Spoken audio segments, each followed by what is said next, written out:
Assalamualaikum teman-teman. Jadi saya akan mengerjakan tanda baca soal random.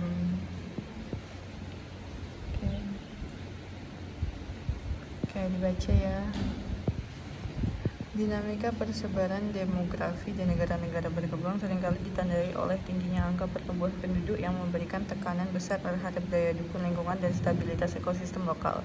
Kondisi tersebut berbanding terbalik dengan karakteristik negara maju yang umumnya memiliki angka beban ketenagaan rendah, di mana pengelola ruang wilayahnya sudah berbasis pada prinsip pembangunan keberlanjutan.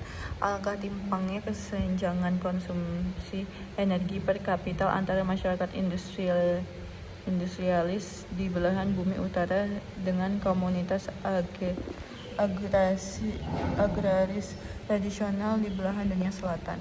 Ketergantungan ekonomi sektor primer pada negara berkembang memicu eksploitasi sumber daya alam secara masif sehingga merusak habitat keragaman hayati endemik setempat.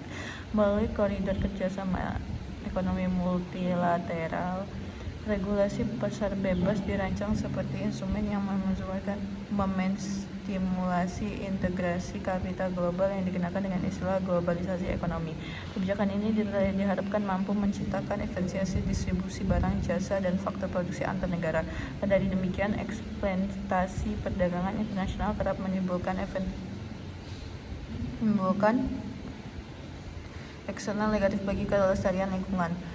Polusi lintasan batas menjadi salah satu dampak yang sulit dihindari. Struktur kelembangan pasar bersama seperti masyarakat ekosistem ASEAN (MEA) menepati kualifikasi standar akomodasi ramah lingkungan meliputi produk eco-label, teknologi rendah karbon, dan energi terbarukan.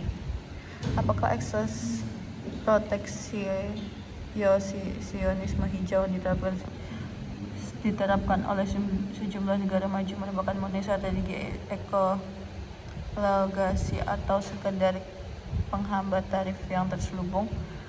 Dalam pidato resminya, Ketua Delegasi menyatakan, kami berkomitmen pada penerapan sistem perdagangan adil yang menghormati hak kedaulatan lingkungan setiap negara anggota. Forum Kerjasama Ekonomi ASEAN Pasifik (EPIC) turut mendorong sertifikasi ketat terhadap komoditas pertanian seperti kelapa sawit dan produk turunannya untuk memastikan pemenuhan kriteria non-destruktif memiliki ekosistem hutan tropis. Penilaian komprehensif mengenai Indeks Pembangunan Manusia (IPM) di kawasan regional kini wajib menyatakan variabel kualitas lingkungan hidup sebagai parameter keberhasilan pembangunan jangka panjang.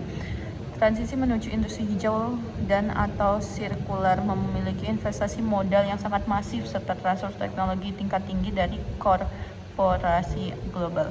Penyerapan tenaga kerja terampil di sektor bioteknologi lingkungan menjadi kunci utama bagi negara berkembang untuk keluar dari jebakan pendapatan menengah di era keterbukaan pasar saat ini. Oleh karena itu, sinergi kebijakan tata ruang wilayah Jumat Nasional yang berbasis mitigasi perubahan iklim global yang sangat krusial untuk menjaga ketahanan ekologis global di masa depan. Kalimat menggunakan tanda baca yang tidak tepat. Nah, kita satu persatu ya.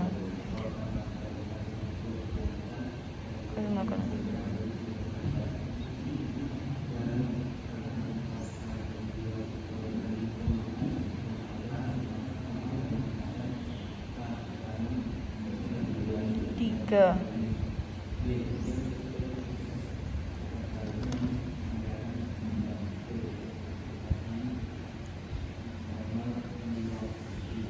Ya,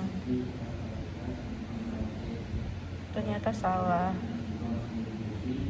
Ternyata adalah yang benar, yang salah adalah kalimat 4.